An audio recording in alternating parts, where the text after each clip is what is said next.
Mr. Fisk, welcome. One Thank you. of the leading British war correspondents. Middle East correspondent, Middle East. not war correspondent. Not war? It's Why? not my fault that the Middle East have wars all the time. Okay. It's an honor to have you. Thank you. What brings you to Belgium? Well, I was invited to give the Armistice Day Memorial Lecture on the 91st anniversary of the Armistice. And 90th anniversary, of course, of the Treaty of Versailles that officially ended the First World War.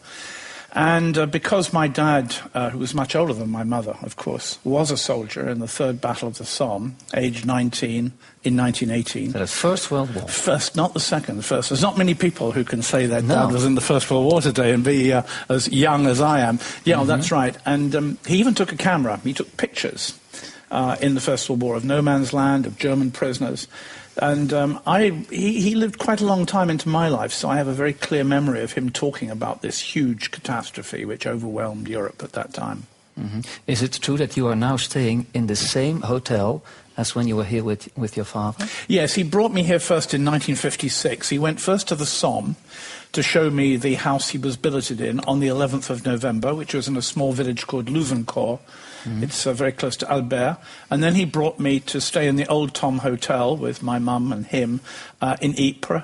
It was filled with soldiers, older soldiers from the First World War, all dead now, of course, like my father, and with many photographs on the wall of the cafe and the bar of pictures from the Somme in Passchendaele. So I very much grew up with his memories and with old shell cases he brought back from the First World War, you know, which the shells were fired. I have the cartouche, you know, the cases.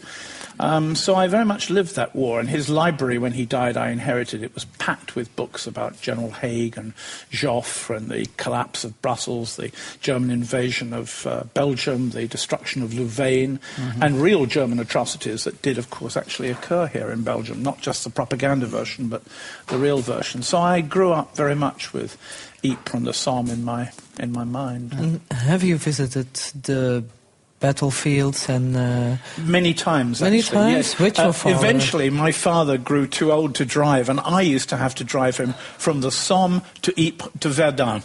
So I know all the battlefields of the First War, and of course, having been in real battles myself, I've always thought of him, particularly in the Iran-Iraq War between 1980 and 88, where 1.5 million soldiers died, and they were in trenches. And I was in the trenches with them, and I realized what my father went through, of course. Is your work influenced by the story of your father? I think it must be. My book on the Great War for Civilization, which is in Dutch and Flemish as well, there's a whole chapter on him there, and I think I was probably saying sorry to him, because as he grew older, he became a very conservative right-wing man, very racist. You were saying sorry to him? Yeah, I never went to see him when he was dying. We fell out in his old age, I'm sorry to say. And he was, I say he was a very right-wing man, and I, of course, was seeing war at first hand and didn't think it was very romantic and didn't see the point in war, and he felt you fought wars for good reasons. Yeah. Maybe the Second War, I'm not sure about the first. First was a European tragedy, the second was something that came from the first. And, you know, from my point of view, I live in the Middle East, and in 17 months that followed the First World War, the victors, mainly Britain and France, we drew the boundaries of Northern Ireland, Yugoslavia, and most of the Middle East. And I've spent my entire professional career in Northern Ireland, Yugoslavia, and the Middle East, watching all the people in those borders burn. So we made a big mistake then. Well, my father's leaders made a big mistake, and they've destroyed much of Europe, and it brought about the Second World War, I believe. And it brought about the tragedy of the modern Middle East, which I spend my entire life recording.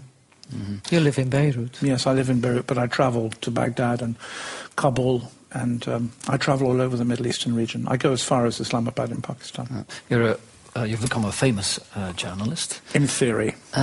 You should never think it. I'm a street reporter. I still go out like all other journalists do. But you are also a controversial journalist. No, I don't like this word, controversial. Why not?